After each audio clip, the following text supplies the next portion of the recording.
And then did somebody do like a bubble sort or something too? See, comments will see this is bubble sort. Different types of sort algorithms, right? I'm assuming you learned all of these things in your C programming class. This looks like, I'm not looking at the full code here. It looks like some kind of a merge sort you did when you said you're dividing the array into two parts. That's what we do in merge sort. Okay? That's good. Whoever has put that, keep it up. Now, the people who are not enrolled yet, they're missing on the fun. So I'll give them, today is what, Monday your time. So by our next class, I want each and every student to be enrolled in the community. If they are enrolled in the community, I just log them out. Okay? Once I log you out, you cannot download files, you cannot download anything. I think that is fair. Okay. I like to be nice, but I don't want to be too nice about that. So all of you should have your accounts by this Thursday. Cannot say your laptop broke down, and if your laptop broke down, go to a cafe or go to a computer lab and log in and then sign up. Okay, having said that, let's move on. So the very fact that there are different types of sort algorithms, and of course, similarly, I assume that you put some search also, should tell you that different people have different ways of solving the same problem, right? And it's actually a good lead into today's lecture, actually, on complexity analysis. So when you have different people coming at different algorithms, then we have to figure out which one is the better algorithm for the purpose of our application, right? So to talk about what is better, how do we talk about better, and things like that, we use the complexity analysis. Okay. So in today's class, I will introduce you to some of those concepts more formally. And then as we go along, rest of the term, we will touch upon the complexity analysis part for the various types of algorithms. Remember, I told you in the very first class that typically we start off with a quote. So I decided to give a quote today. Chakravarti helps me out with a lot of great quotes too. I lost my quotation slide deck that I had, so I had to go find a new one today. Albert Einstein quoted, it's the supreme art of the teacher to awaken joy in creative expression and knowledge. Looks like I only awakened the joy in 38 people to go sign up. The other guy say, I didn't succeed in awakening you, I guess, yet. Okay? So, okay. So, the topic today, continuing Unit 1. One of the key things that you are going to be learning is so-called big O notation and algorithmic complexity analysis. Notice I call it a simple introduction. This field is vast. A lot of research continues to happen. And once you get a feel for it, if you become more and more of a computer scientist and doing research, then this will be more fun because this almost falls under theoretical computer science. Okay? Let me continue. So what's the motivation? First of all, why do we want to study this, right? So the goal, whenever we write a program, we obviously want the program to be complete, accurate, and fast. Okay?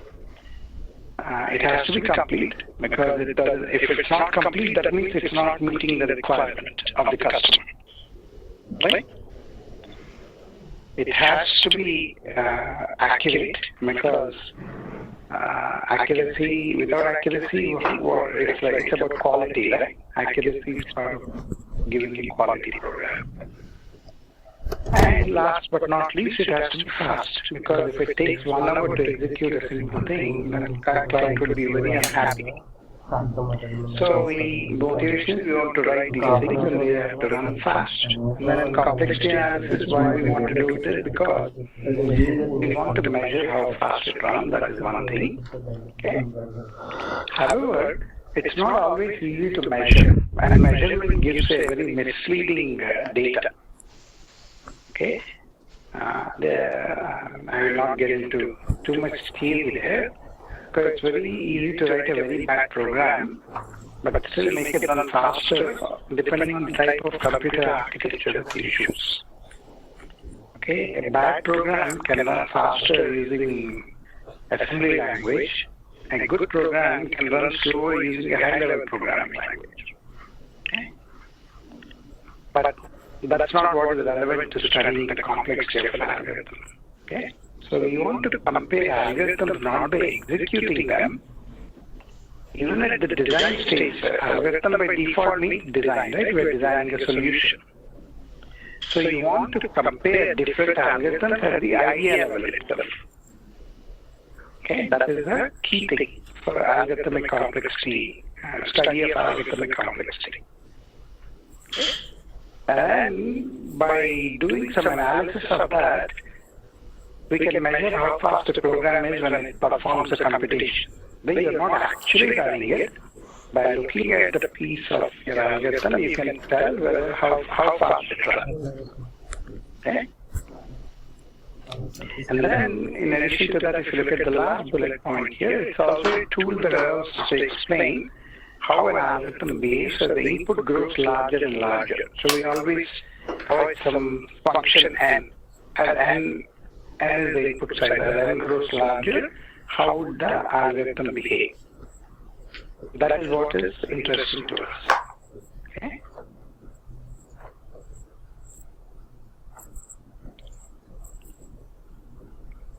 So let's take a small example here, okay? What I've given you here on the left, if you have any questions, put them in the chat. Right. So here is example. I'm trying to adjust my screen here. So what do we have here? We are trying to find the maximum element in an array. Okay, I asked you to do sort and search, but here is an example of finding an element, maximum element. So a simple piece of code. You take the first element of the array, put it in the variable m. Okay?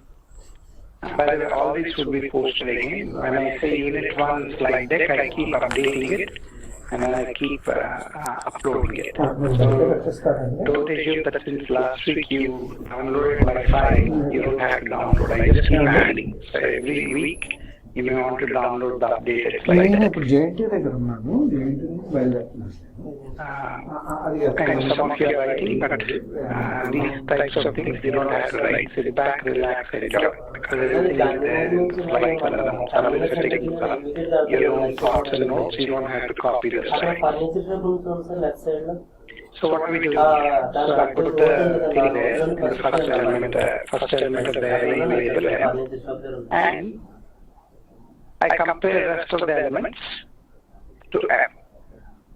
I have a for loop for that, to do that, right? That is the second level. Look up the value of a particular element, right? You compare two values and things like that. At the end of all of these things, m would have the maximum element. Okay, now we want to study this piece of code to see the computation. So remember here, if you go back to the previous slide, what did I say? Complexity analysis allows us to measure how fast a program is when it performs computation. Okay? So we need to know the instructions here, right? Because each instruction is computation, right, at the CPU level. So what we do then is we count the instructions. Okay? On the right side, you see I call them fundamental instructions. Fundamental instructions means we are assuming the CPU executes that as one instruction. It's at the atomic level as well. We are not breaking it down further. So assigning a value to a variable. That variable m equal to a0, that is assigning a value to a variable. That is one assignment. That's the fundamental instruction. Assigning a value. Looking up the value in an array, like a0 subscript. That is a lookup, right? It's an array lookup. You probably will have learned those things in your first course in computer science. Fundamental instruction. Same thing with comparing two values, incrementing a value, and basic arithmetic operations such as addition and multiplication. We treat them as fundamental instructions. Okay? Now,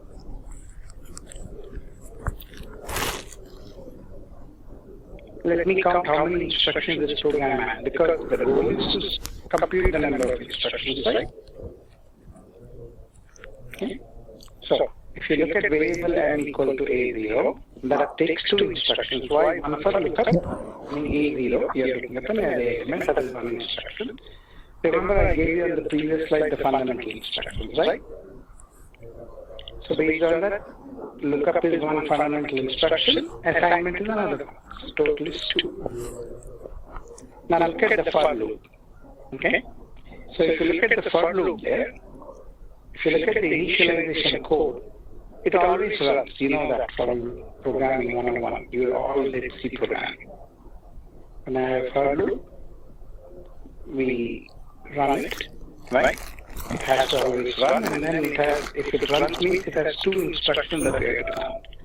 One is the assignment, right? For loop in C, the way you write it is for I equal to 0. When I say equal to, I mean assignment, okay? That is one instruction. The other one is it compares whether after it assigns, it also looks I less than n. So that is two more instructions. Okay? Now, after the iteration happens, what happens after the for loop happens? You are going to do a plus plus I, right? And after you do plus plus I, you have to again compare whether that I is less than n or not. To check whether you have to execute the for loop again or not. So, we have 2 in the assignment statement, 2 in the for loop initialization, and 2 more after each iteration. Got it? Okay.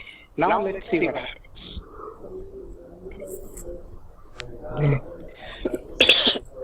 For now, let's ignore the loop body. Okay? Let's assume there are no instructions in the loop body. So the total number of instructions that we have to execute is 4 plus 2n. If you add these instructions up here, right? For every 2 instructions at the top, no, somebody is asking for sharing of the desktop. Why do you need to share the desktop? I'll decline for now. You can put it in the chat as to why you need it. Okay? So, you can let me monitor the chat. Did you already put it in the chat? Okay. Put your... You wanted to share the desktop, Kaushik, but I declined it. Tell me why you need it. You can put that in the chat, then I'll figure it out, okay? I see you do not have audio. Or maybe I'll put that there.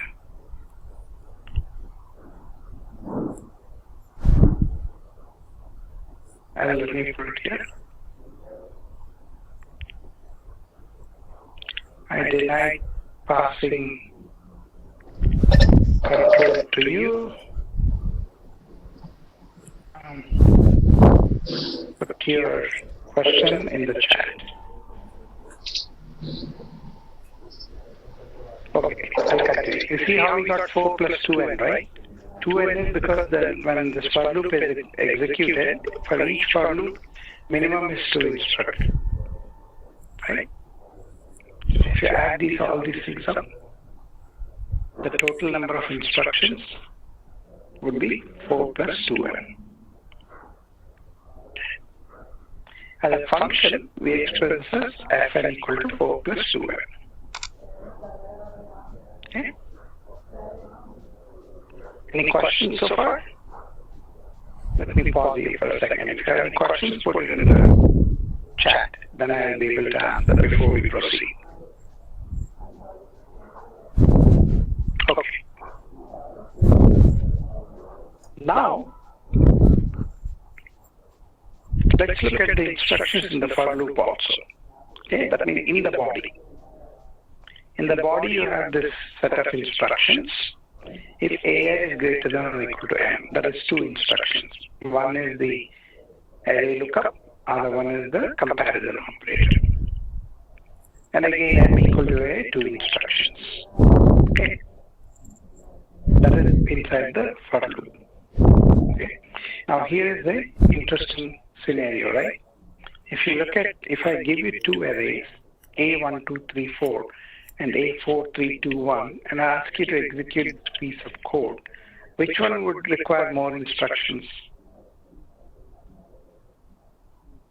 The first one or the second one? A1, 2, 3, 4, does it require more instructions, or does A4, 3, 2, 1 require more instructions? Can somebody answer that in the chat?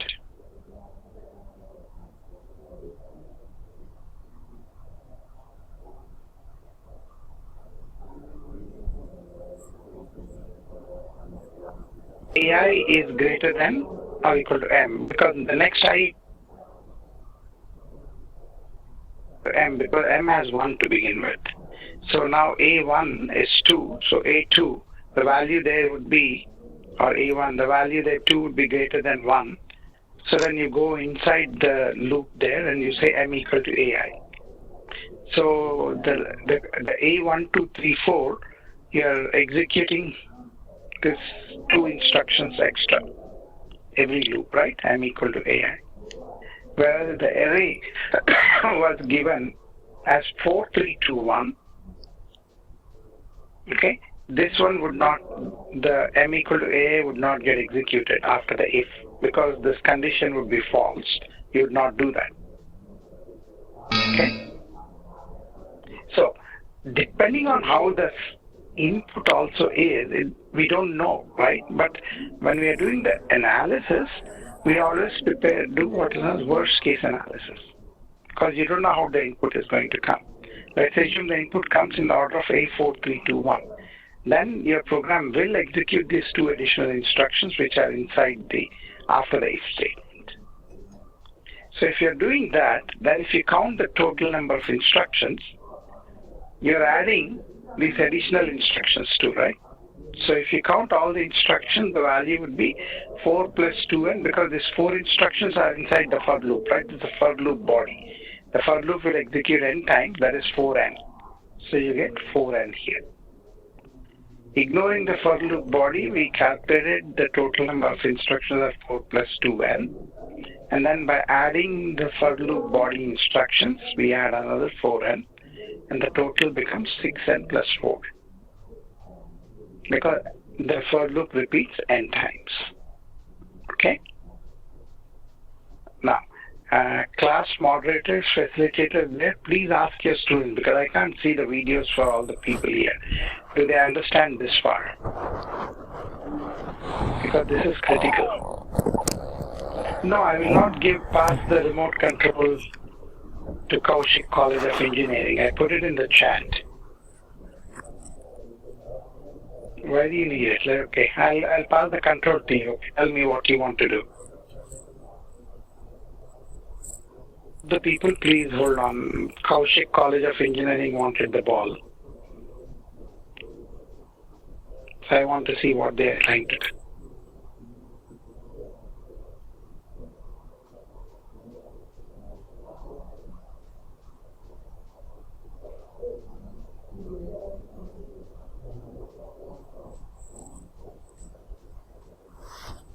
You want to show whiteboard or something?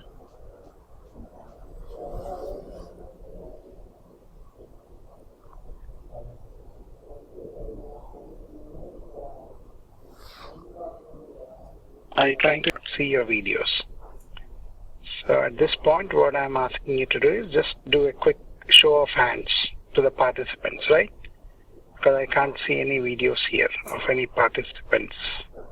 Let me put the video thumbnail maybe.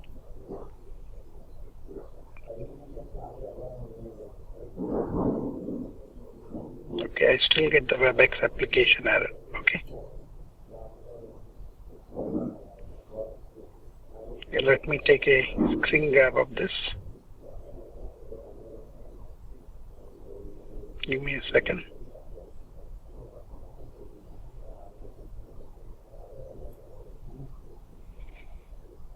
I need to save this error and again report to WebEx. Okay, give me a second, please.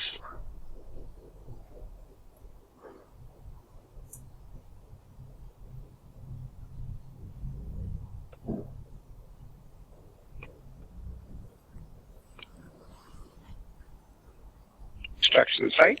If you are thinking like that, you are on the right track. So let me continue. Okay. What do we mean by asymptotic behavior? That is what I'm arriving at, right? So when you have the 6n plus 4, right? When we are analyzing, we only care about the non-constant factors, right? We only care about what happens to the counting function as the program input and grows. Arithmetic, you are all engineers, right? We ignore the constant factor. So then it becomes function n equal to 6n. You get that? So we eliminate the constants. Next thing we do, we ignore the constant multiplier also in front of the n. Because if n is going large and large and large, the constant factor 6 really does not come into play and then tends to infinity. So you ignore the coefficient 2. So then it becomes Fn equal to n. Got it? So this filter, dropping all these factors and keeping the largest growing term is what we call asymptotic behavior. Very important for you to know that.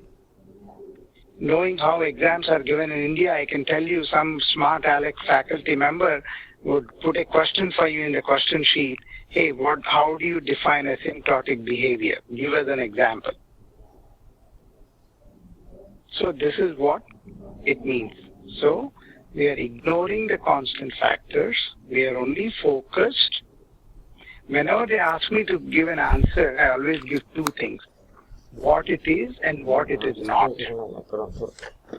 That way, you have a complete answer.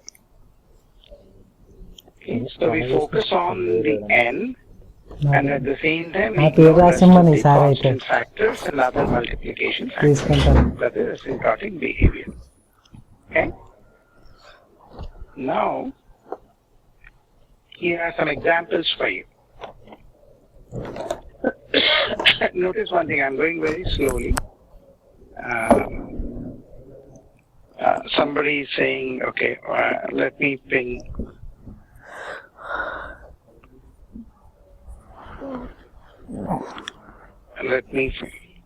Thanks for checking in. Okay, so if you see Fn phi n plus 12, it will boil down to n. Fn 109, interesting, I highlighted that. How did I come up with Fn equal to 1 for Fn equal to 109? Because 109 can be written as 109. I'm putting it for everyone in the chat. 109 star 1, right? And then you take the multiplication factor of 109 out, then it gives Fn equal to 1. Okay? Same thing, third one. N squared grows larger and larger for a given n. Same thing for the last one, n cubed plus 1999n. You might ask, oh my God, 1999 is almost 2000, right? How come we ignored such a large coefficient-driven n? Because if you really look at the equation, you learned your basic math, right, to get into engineering. You know that for a certain number of n cubed would be larger than 1999n. And that n turns out to be 45, by the way. for n greater than 45, n cube starts becoming larger and larger. It grows faster than 1999n. Last one, fn plus root n. Then n, of course, goes faster than root n. That's why it boils into n. Okay. Again, show of hands in PVP Siddhartha. Now let's see the girls. Girls, raise your hand if you understood this. That's it. Great. I'm encouraged. Remember, there are so many girls. If rest of them are not understanding, you take these girls who raise the hand out for lunch. Treat them to nice lunch and they'll explain to you more during break time. Okay. 3N? All colleges. Okay? Anyone can put it in the chat.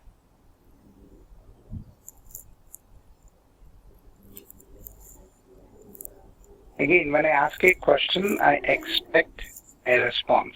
I don't expect silence.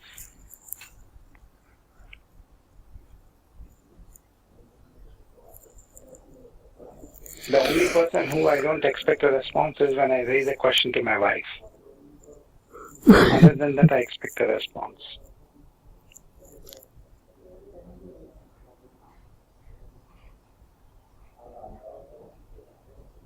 Students, are you waiting for the coordinator to put it, or you can go to the front and type it in? If there's a laptop there, if the coordinator has gone out comfortably to go have idli dosha breakfast or lunch or something, you can still use the perfect. PVP Siddhartha, universal 2 raised to n. Next one is, today there is a band call from opposition, so some colleges declared holiday. Okay, somebody said that. I tell you, students' life is so fun in India. They get so many holidays. Perfect. I got it. Chakravarti garu answered. Okay, got it. Ikkeva bandhan jeppi me class undadu. Meme ikkada holiday weekend lo kuda men kastabadi teachers untam. It's unfair, right? Good. I got all the answers. Thank you. Way to go. I appreciate that. Okay. Now, so far so good. What did we do? We went from saying that, okay, here is a piece of code, here are the instructions. We counted the instructions, and then we started removing the constant factors and the coefficients. Okay, because we focused on the essence, n. Now, computer scientists give a very fancy name to that. Okay, that name is theta. What so far?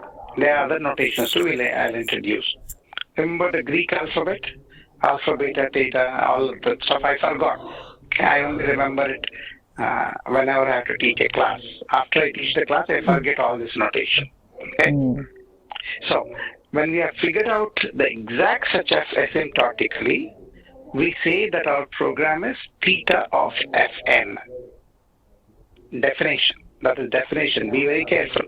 And in India, exams they ask a lot of definition. Here I don't ask. In Berkeley, when I teach, I set my own exam. If I have to give some definitions, I actually put it in the question paper itself. And then I say, based on the definition, you analyze this problem. So, going back to the answers that you gave, when we say n raised to 6 plus 3n, we say n raised to 6 plus 3n is. That symbol is. Remember, we say belongs to also.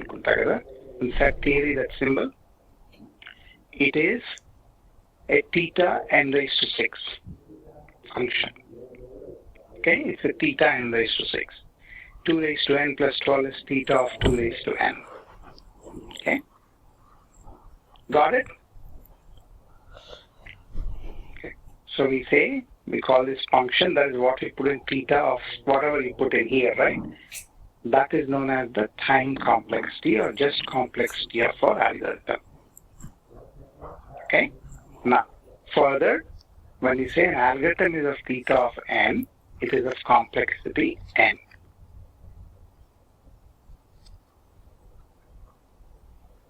Okay. I don't know how to simplify it further than this explanation. it took a lot of concentrated effort on my part to simplify it to the best of my ability here. Okay. So that is theta complexity, theta of n. It's complexity n. So now when I asked you a question of array, where I said if you have an array element, I'm asking you to find an element in an array of n. What do you think is the complexity of that finding an element in an array? An n element array. Can somebody tell me what is the complexity of that? Put it in the chat for me. You will get a Kit Kat. And I didn't introduce you to all the tricks that I use.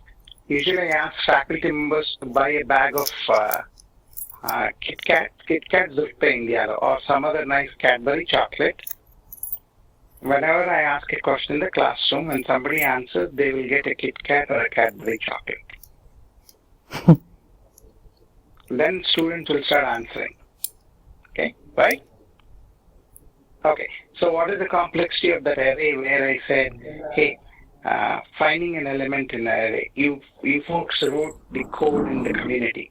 Whoever wrote, kudos to you.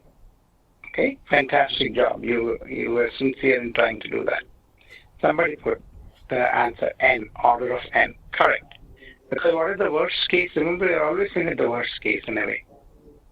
It could potentially take up to all n elements of the array, because the for loop will execute n number of times, worst case. That's why it's of the order of n. Okay?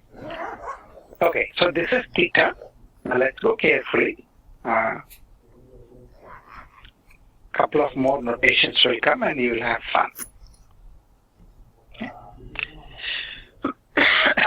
So far so good, theta. Then it doesn't stop there. What happens is it's sometimes very hard to figure out exactly the behavior of an algorithm, the way we did that. Because for a small piece of code of less than 10 lines, we are able to count instructions. Can you imagine writing 3 pages of code and then counting instructions? You'll go crazy. It's not easy to count. Okay? So what do we do? Since we are engineers, we figure out a solution. We'll say, okay, I cannot count, but I can certainly figure out how to give an upper bound, meaning the worst case. Okay? Without having to count each and every instruction, if I can figure out, okay, it won't be worse than this, that is a good measure too for computer scientists. And that worst case is called the big O notation. Okay? We did the theta. Theta is exact. Okay. If you can come up with exact, fantastic. Without counting instructions also, you can come with theta, that's fantastic. But if you cannot come up, then you say, okay, I'll do some more approximations, I'll come up with the worst case, meaning that the upper one, it will be no worse than that. Okay, that is big O notation. Now I have given an example here. Okay? It's a crazy example which you will say, oh my God, what kind of example is this? Why is Professor Pratap torturing us with these kinds of examples? You might be thinking like that. But it's okay to torture you once in a while, you know. It gives great pleasure to teachers to see students squirm in their seat. Okay? I'm just joking. But I wanted to give you flavors. Here is a sample code written in Ruby. Okay? Ruby on Rails Vinayam Terminal. You may not have learned the programming. There's a reason why I gave you this code in this language. You will wait till end of the class to know why I gave that. But I'll give you the essence of this. It is a sort algorithm. Remember, some of you wrote the sort algorithm in the community, put it there, bubble sort and kind of merge sort. I didn't see the code. There are different types of sorts. Okay?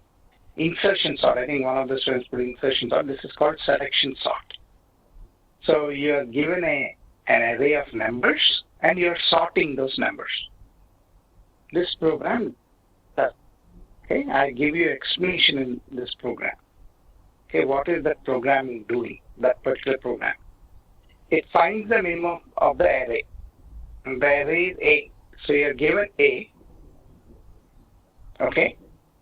You see M equal to A0 in the third line. Okay, you are given A, you are finding the minimum there. Notice the other array called B there on the top. Keep that in the back of your mind. Okay, so you are going to find the minimum and then take that minimum and put it at the end of the new array, in this case B. Okay, so you're given an array, take the minimum of that, take that and put it in B, and then if you see, continue that first bullet there, it removes it from the original array. So if your array has 1, 2, 3, 4, 5 in some order, 5, 4, 3, 2, 1, whichever way it's given, you find 1, you put that 1 in B and remove 1 from the original array. Then you are left with 2, 3, 4, 5. You understand so far? I'm assuming you understand it so far. Okay. Then it finds the minimum between the remaining values. Whatever the minimum is, it appends to the new array B, so that it now contains 2 elements. Because now 1 went to the new array, 2 also went to the new array. Now how many would the original array have now? 3 numbers, because we are talking 1, 2, 3, 4, 5. Okay. So third bullet says it continues that process until all items have been removed from the original and have been inserted into the new array, which means the array is now sorted, because you're already building the array in a sorted way. Okay. Now in the process of doing that, okay, if you go back here, there are 2 loops here. One loop is, if you see the second line, n dot times, meaning, hey, this exercise n times. That is one loop here. Okay, where is the second loop? On which line it is? Can you tell me? Quickly, in 10 seconds, put the answer in the chat. First line B equal to empty array is first line number 1. That's the reference point. Where is the second loop here?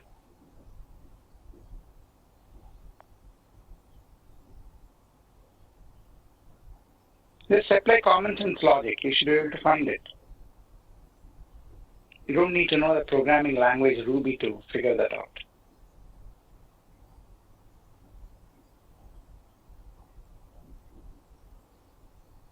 There are a lot of colleges, smart students. Somebody should be able to put line number, 5th line, there you go. PVP Siddhartha is on a roll today. They are raising hands, they are answering questions, that's good. I'm encouraged. That's the second loop. Okay? So 2 loops now. So there is one first loop n times. Kari, what is happening in the second loop if you notice, right? That's what I said. So those are the 2 nested loops. So the outer loop, n times, it runs n times, obviously, right? And the inner loop runs once for each element of the array A. Correct? That's what it is showing. If you go back and see, it is looking at each of the index, right? Now here is the interesting thing. Okay? Follow this example is very important to understand big O notation. Okay, so pay close attention. Okay. So while the array A initially has n items, we remove 1 array in each iteration, right? Remember, I said that's how the algorithm works. You find the minimum, put it in the new array B, remove that from the old one. So when you're doing that, what is happening? The inner loop repeats n times during the first iteration because it has all the n elements. Nothing has been removed. But once you remove 1 element, the inner loop executes only n minus 1 times. Remember 4, 3, 2, 1. Now we only have 5, 4, 3, 2. So it executes 4 times.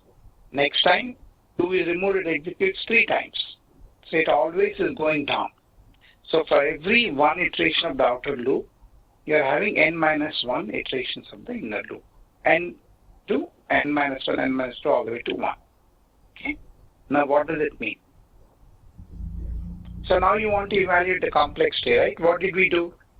We have to now say, okay, n for outer loop. First time it evaluates to 1, 2, 3, 4, 5, up to n. Right? The inner loop is executing all the way from n to n minus 1 all the way to 1. That's the summation, right? That is the sum of that is the number of times the inner loop is executing.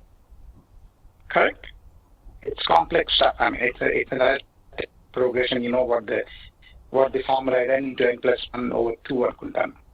I even forgot arithmetic progression and all that stuff on that, okay? I got that right now. Okay. Now, that is extra work for us, right, to do that summation and all that. So what do we do as computer scientists? We say, hey, you know what? Why do I need to do it so exactly? Why can't I approximate it, right? How can I say what is the worst case? We'll say, to do the worst case, why the inner loop also runs n, right? It's easy to change the code where without remove the element and all the stuff. I say let it run n times. One loop is wasted, but it's okay. See where I'm headed. Simplify stuff to come to an answer quicker, right? Because no one has infinite time. So we alter our program to make it worse than what it is, and then find the complexity of the new program. How are we making the existing selection sort worse? In the inner loop, by removing the condition, oh, let me not optimize the program, let me just keep repeating the loop n times. Okay? So if we can find the complexity of the worst program that we have constructed, then we know that our original program is at most that bad, or maybe better. By removing the element, it makes it slightly better. Okay? By not removing the element, it will remain slightly worse. Okay? Okay.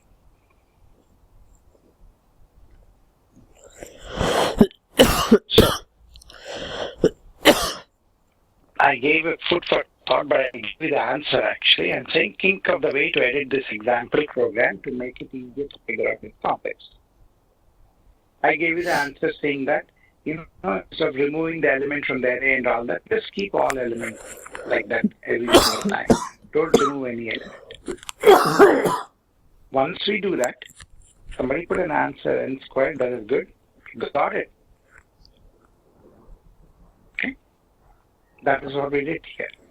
We can alter the inner loop to repeat 10 times instead of varying number of times. Okay. Now, when we do that in the process of doing it, some of the repetitions will become useless, but it's like adding empty lines of code and nothing more than that. However, it will help us analyze the complexity quicker. Okay. By making that simple change, the new algorithm that we have constructed is the theta of n squared. Why are we saying theta of n squared? Because there are two subloops. The outer loop runs n times. For every time it runs, the inner loop also runs n times, right? For every element. So it becomes n times n. That is n squared. Okay?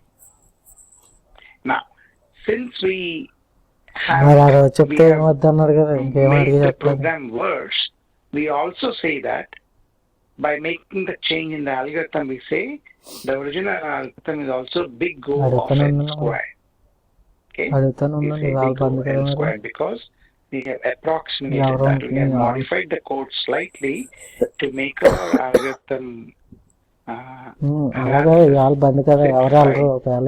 arrived at n squared. We say the worst case for this particular algorithm to execute is big O of n squared. We simply call it order of n squared. Okay? And what it basically means is asymptotically no worse than n squared. Okay. Now I want the same PVP Siddhartha. Both boys and girls, raise your hand if you understood so far. How many of you understood this? Raise your hands. I can't see any hands yet. That means I lost. I see one hand raised in the back. That's good. So, the rest of the students have it twice, okay? After the class, you can go and bash him up, him or her. You made us all look so bad. How do you say, hey, sit down with us and re-explain that? Okay. These are not easy concepts, folks. You have to work on examples. You have to discuss with your friends. All I'm doing you here as a guide. introducing you to this, and I'm giving you some notes. Use that as a basis, and then discuss it further outside. Okay. Great. So that is the promotion. Now, interesting thing happens here. By the way, we'll be doing a lot of exercise and homeworks for me to reinforce these concepts. Okay. Plain once and then we are done. We do a lot of homeworks too. Okay. By the way, I'm not ignoring the rest of the college of PVP Siddhartha, and I don't want to touch the participant window and expand with the fear that the WebEx might crash. I think whenever I'm doing something with the participant window, WebEx is crashing. So, not seeing others, I apologize. Okay. Here are some important notes. Okay. Again, with understand what I'm saying here. Okay. So if the program is theta of n squared, we can still say order of n squared. Okay. But second point note is that if some program is order of n squared, it may not be theta of n squared. So the relationship does not hold true two ways. Because a theta is actually exact. So for an exact one, you can always make it worse by adding some additional useless loops and make it worse. Right? If I can run 100 meters in 10 seconds, that is exact. And by the way, I cannot run in 10 seconds. Then I'll be Usain Bolt, right? But my timing for the record, for those of you who want to know, I ran 100 meters when I was young in 11 seconds, which was not bad in those days. Okay, so when I can run something in 100 meters in 10 seconds, 100 meters in 20 seconds, right? You understand that example? I just have to take a stroll and slow down, right? So anything that I can do in an optimal way, I can also do in a worse way. But when I do something, if I say, hey, I can run 100 meters in 20 seconds, that means I can run 100 meters in 10 seconds. Is that true? It may or may not be true. Right? Usain Bolt can run 100 meters in 10 seconds. He can run in 20 seconds, and vice versa also. But me, may not. That is what the gist of the point number 1 and 2 is. A theta being exact, it can always be made worse, meaning higher term, longer term. Okay? But the other way around is not valid. May not be valid. So because the big O complexity of an algorithm gives an upper bound for the actual complexity, okay, while theta gives the actual complexity of an algorithm, we sometimes say that theta gives us a tight bound. Okay, that is the definition of a tight bound. When you are able to get the actual complexity of an algorithm, not the word the bound. Okay. Now, so when you have a big O and we know that it's not a tight bound, sometimes we also use the lowercase o to denote that. Okay. When in your textbooks or in your exam they give a lower bound, you should immediately know, lower O, not lower bound, lower O, because it's not a tight bound. That means theta and O are not equal. When they are not equal, when you are giving O, you typically write it in lower O. Okay? Now, it's not all theory. I make you work. By now you know my operational style. Okay? Based on what I discussed, you have to answer true or false for these 5 simple questions. A theta n algorithm is also an order of n algorithm, true or false. We'll do it as a group class exercise. How clear? Put your answers in the chat for everyone. First one, true or false? Theta is exact, big O is approximate, worst case. college to answer. A theta n algorithm can also be order of n squared. True or false?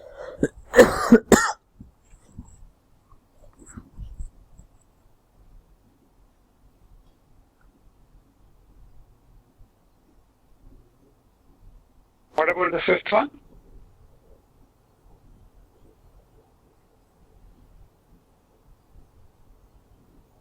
True. You got it. Simple. Because they both are of the order of 1. Because it has to be at least 1, right? There is no such thing as order of 0, right? So 1 is the lowest unit, order of 1. So then theta by default, 1 being is also 1. Good. Now, what do I have here? See, I have the answers there. Okay. Now I have remember I said I think this is the last slide where let me check something. Yeah. Okay. Now in the remaining time of, I don't know, 14 minutes or 12 minutes or whatever, okay? So the exercise I want you to work on, and your faculty mentors who are there will help you as well. What I am asking here, remember I introduced the definition of a tight bound, right? Determine which of the following bounds are tight bounds and which are not tight bounds. Okay? Check to see if any bounds may be wrong. Meaning I do not know whether they're all right or wrong. Okay?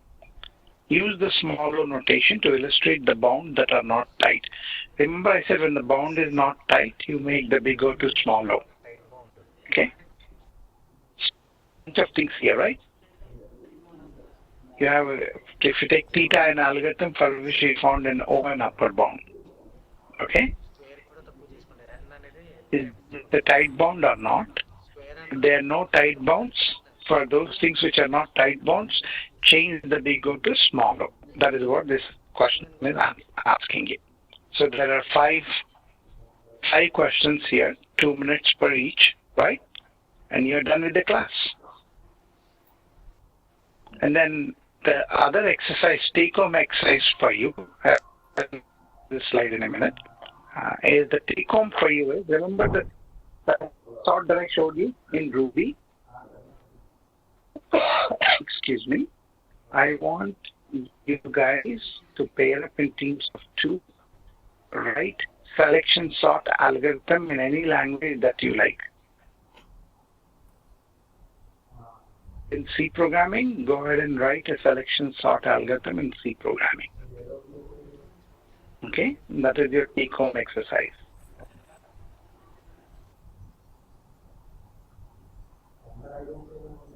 Selection sort algorithm.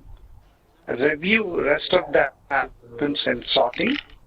You have bubble sort, you have insertion sort, you have merge sort, you have quick sort. There are about different algorithms. Look at least 2 or 3 of the other algorithms and see what is the big O for these algorithms. Selection sort we already know, right? I showed you. Order of n squared. We already know that. Look at these other algorithms too and see what their go is, worst case analysis. Okay, so 2 exercises. 1, you are going to write the selection sort in C programming. So if you guys are lazy, you can always cheat by Googling up, right? But if you want to really learn, do it yourself first, only when you go. Okay, you do that, and then for another 2 or 3 different types of sort algorithms, study their complexity analysis and put them in the chat. Okay, and this one, in the remaining time, you do it in the class. Okay, any questions, comments?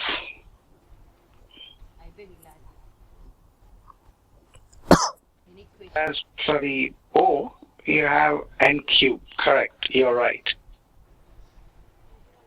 So what do you do to the big O there?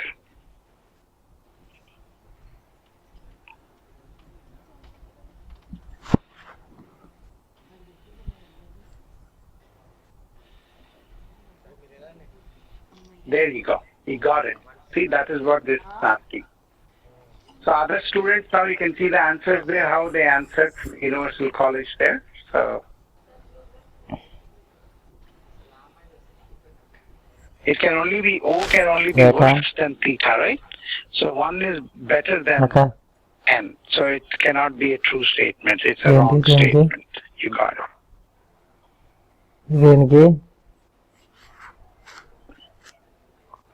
అదే తెలియలేదు ఎవరు నేను వచ్చేసి క్లాస్లో కూర్చున్నాను ఇప్పుడు అప్పటి నుంచి వేరే వారికి ఒక పావు గంట అవుతావా కనుక్కొని చెప్తాను school You want to rethink? Do you want to rethink? Fifth one? How about you eliminate constants too? Remember, by default algorithmic analysis, we remove the coefficients, right? So remove the coefficient, order of 2n would become order of n.